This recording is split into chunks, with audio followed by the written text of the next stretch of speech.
Hello, welcome to my studio. Come on in. Welcome to my home. I work from home. This is where my studio is. And this is our living room. So this is a big painting of mine. And if you're an artist or if you're married to an artist, you'll know that storage is always a problem. So whenever I make big paintings, they go on the wall. And then I can't make any more paintings until I sell one and we have space on the wall. This is not always like this, but I am picking and packing and shipping some stuff today, so made a mess and up to the top floor. Okay, so my studio is all the way on the top floor, and this is my beautiful corner office. This is where I do my daily plotting to take over the world. I've got this beautiful shelf here that I love with all these different artists and business cards and art show cards and stuff. Keeps me inspired. Got just a real random jumble of art supplies and all my notes to remember everything.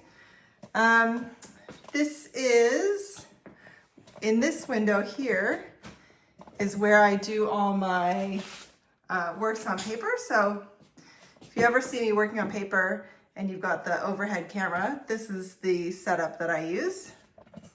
And it's got a little light in here on both sides and it's extendable. So that's actually really good for when I'm working flat on paper. This is my little studio balcony. And I'll go out here. So I love all these little plants. And I got planted succulents in the hopes that they would be the one thing that I couldn't kill. But during COVID, I took up some ceramics. So I started making pots and weird things. And this guy's, I tried to make a chia pet. And then you could put chia seeds here and fill his eye with water. But it just never really worked. The water just kind of oozed out and dried up. Now I can't get his eyeball back in. There we go. So as you can see, I have managed to kill some succulents. And I have some birds that come over here every morning begging for food. And then the cat sits in the window down here and watches them and makes his little calls. And when I say birds, I mean pigeons. So let's see, what else? This is my filing cabinet. I love this filing cabinet. It makes me feel very professional. Like I'm really in business. I was going for a walk one morning and I found this and it was like pretty nasty. And I had to go back home, wrangle someone to help me put it in the car. And man, it was really heavy getting it up here. But this is the top drawer. This is where I keep all my sketchbooks, tracing paper, Yupo paper that I use for stencils, just kind of all my blank papers. And then these are, I love using this for collage. I just love how thin this paper is. And this sort of weird off-white color. So if you ever see that kind of thing in my work, that's the voter registration information that I get sent every 4 years. So this drawer is like all my collage papers. So these are stencils. Some of these are store-bought and some of these are hand-cut. I've got different materials, my water pencils. And then these are my collage papers. So I kind of use similar colors, like all my work is kind of similar colors. So I try and just pull out a bunch of collage papers that are kind of, oh I love this, in similar colors to what I'm gonna paint. And even kind of old sketches as well, sometimes I tear these up. This is from the 100 Heads challenge that I did when I was learning to do portraits. Next drawer, oh this is my tech drawer. And it's got my laptop and all my hard drive and everything in there. This one, for all the knitters out there, this is my yarn drawer, and this is my entire yarn stash. Fits in this one drawer. And if it doesn't fit in this one drawer, then I'm not allowed to buy any more yarn until I use it up. This is junk drawer. I don't even know what's in here. Printer paper, files, old planners. All right. Now, what else? So that's kind of where I do all my office-y stuff and my small works on paper. Now, this is where the real magic happens. So this is my studio, and believe it or not, I actually cleaned it up. So it gets this beautiful natural light. So we've got the morning light that comes in here, and then there's got this clear story window up here. And so we get some pretty good light throughout the whole day. And these are some pieces that I've some of these are finished. I don't have a whole lot of storage, so actually all my paintings kind of get hung on the wall once I'm done with them. This is my setup when I work on paper and the paper is like not totally flat. This is how I do it. I use a kettlebell and I squish it flat. These guys are drying.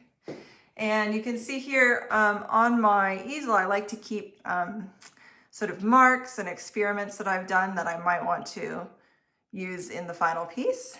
And here, this is kind of like my plan of attack for when I make a painting, because when I work, I kind of think in layers. So, you know, the first layer is maybe texture and collage, and the next layer is sort of maybe spray paints and stencils. And you kind of build up the image in layers, and then maybe the last layer is like dry brushing. So if I'm doing sort of multiple works, then I might want to experiment with doing the different layers in different orders. So sometimes I'll think it through and then like write it down so that I can tick it off and make sure that I don't forget something, because it's kind of hard to go back once I've done something. More experiments. This is when I was first learning to paint portraits. She's a little bit wonky. Some experiments with layering, materials. I love this sort of really high contrast with the gold splatters. Kind of playing with rust effect. These are inks, so messing around with inks. Squished in some bubble wrap while it was wet. And this, you see where it's white here? This is frisket that I sort of laid down with the dry brush and then rubbed back. That's some more artwork on the wall. This is, this guy, you can't even see, it's so big. This was a big canvas. This was for a commission, and I built this, and then I wasn't happy with it. So I built her another panel, and now I have to like cut this up and sort of fix it and make some use of it. This room was my partner's, I don't know, spare room, and I just kind of started moving in here. So he still has all his stuff in here, and I've just sort of piled my stuff on top. Now, what else? Oh, okay, so let's talk about this easel. I built this easel. It's 2.4 meters wide by 1.2 tall. And so I can fit kind of 3 paintings about this size on the easel. And I can get my paintings up and down, and then sometimes they're on the floor, and I have these blocks as well. If I'm working really small, then I can put these blocks on the easel and sort of prop the painting up. And I have this easel can sit at 2 levels. So this is kind of the higher level, and then I can just unbolt this and put it through this hole. And that way, if I'm working on a piece that's like 1.2 meters tall, it can sit sort of lower, and I can actually reach the top of it. Let's see. These are some of my oil painting supplies. I've got more oil painting supplies in the corner there. I haven't really figured out a good solution for those. This is my trolley, and I love this. So my, whatever I'm working on goes on top. So my palette and brushes and water and stuff like that goes on top, and then these drawers. So this is for my acrylics, and I like these Matisse ones, and this is what I use. I love this sky. This is surface tension breaker, which, let me see, the bottle looks like this. This is surface tension breaker.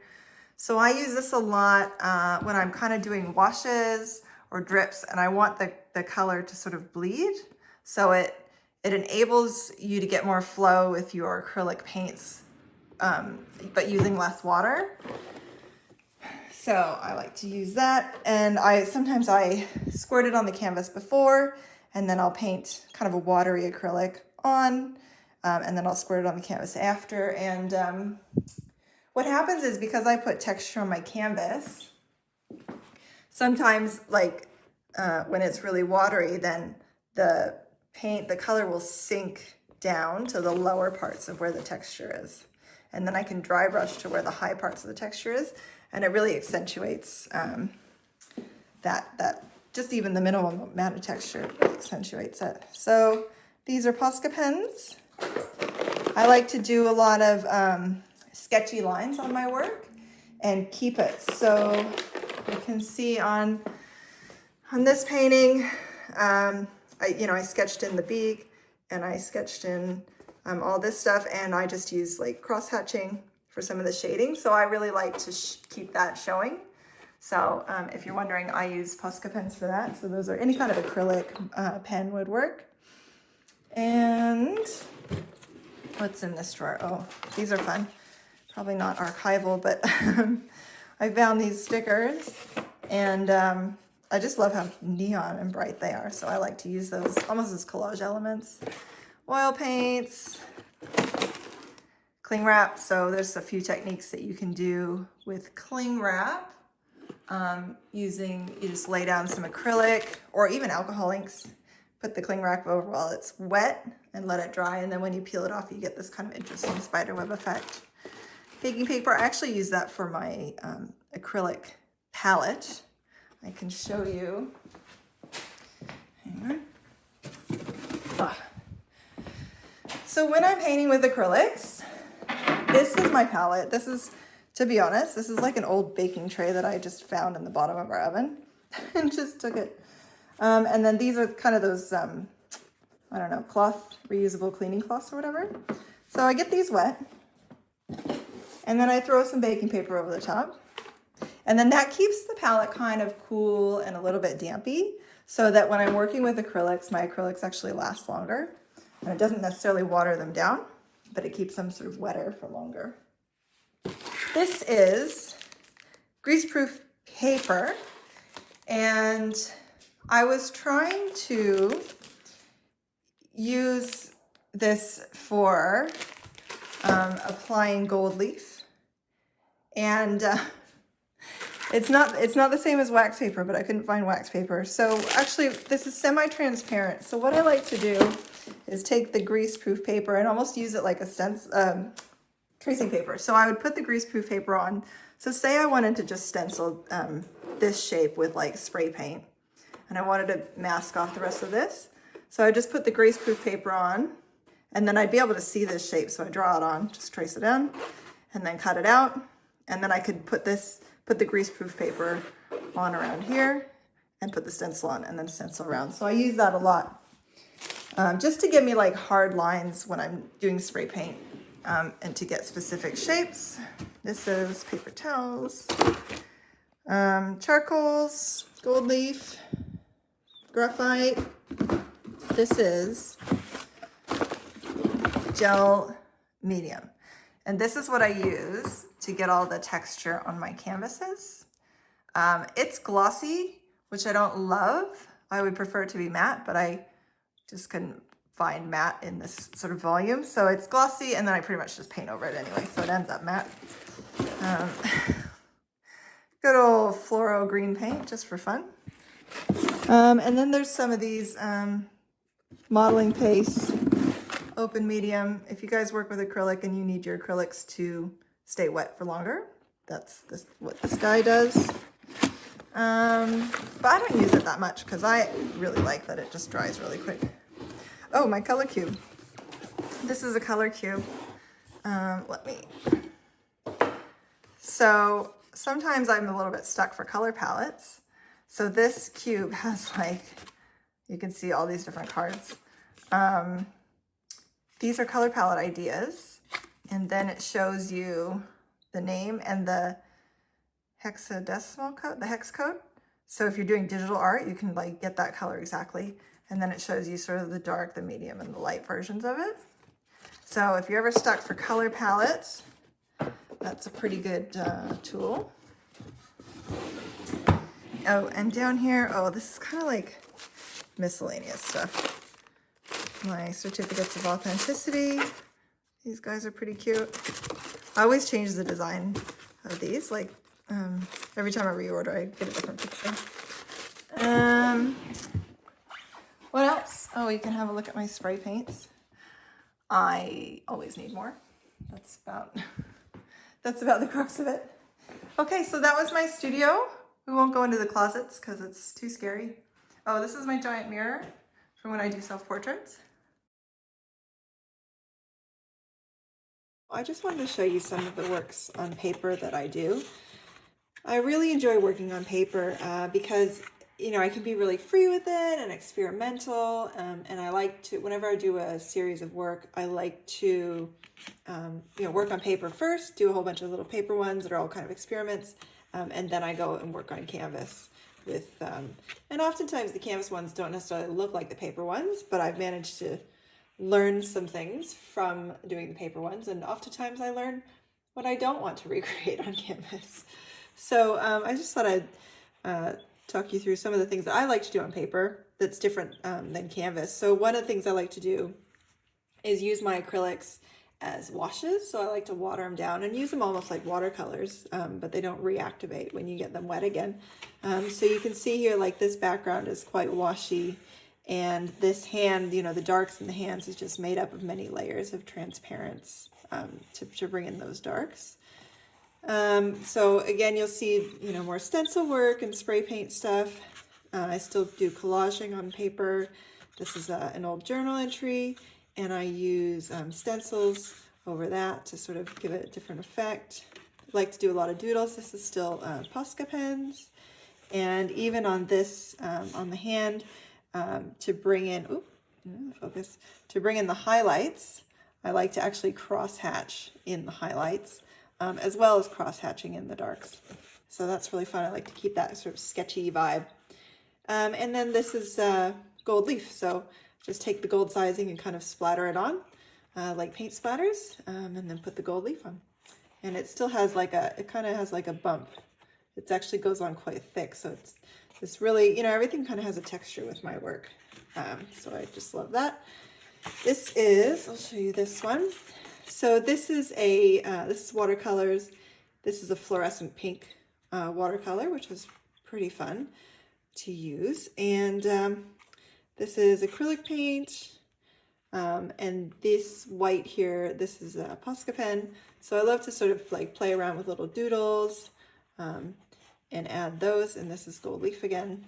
You can see the shine on that. And this one's quite fun. So for the highlights, I've used some Frisket or Resist, which keeps the whatever's underneath the resist, you know, from getting stained. And oftentimes it's used to create highlights on white paper, but sometimes I like to use it, you know, I'll kind of actually stain the paper and tone it with some watercolors, and then I'll put the Frisket on. And then as I put sort of darker layers on, that color, or even the pattern, right? You can make like a cool pattern on the paper, you know, that gets preserved and it doesn't get covered over. So that's really fun. Again, these are more doodles with Posca pens. And again, this sort of washy watercolor effect kind of gets these raindrops a little bit of a shadow. And stencil work. Now, one of the things that I really like to do also when I'm working on paper is, because it absorbs, it'll absorb, you know, inks and washes, watercolors, things like that. I like to layer on white materials that will blend in with the paper, but will alter and affect the way it absorbs the paint to get a little bit of a mottled sort of variety. So for example, you can draw with white Posca pen, and that'll kind of create a little bit of a resist. So that where the Posca pen is, it won't go as dark with whatever color wash you're using. You can use, white acrylic paint. You can use clear gels and mediums and matte medium and stuff like that. So that's one thing that I also like to do that just helps to get a lot of variety in the background without, necessarily too much effort. And anyway, so these are all A4. I work pretty much in a standard A4, A3, sometimes A2, but I like to work in these standard sizes so that it's really easy to frame. You can just go to the store and get, any kind of international A size frame and mount. So there we go. That is how I work on paper. I just wanted to show you, these are some of the prints that I offer. So these are A4 size, and so they'll fit into a standard A4 picture frame. And I just wanted to show you some of the high detail that you can get when you get one of my prints. Even got my little signature there. And this piece had a lot of texture. So you've got all these different collage elements, and you can see, really so much detail from the original that still comes across in the print. And then this one as well, even with this one where I've sort of got the detail there of the texture and I've sanded it back, you really get a sense of what the original painting looked like. So there we go. So these are my prints. They're available in a few different standard sizes on my website. Thank you so much for stopping by my studio, and I hope to see you again soon.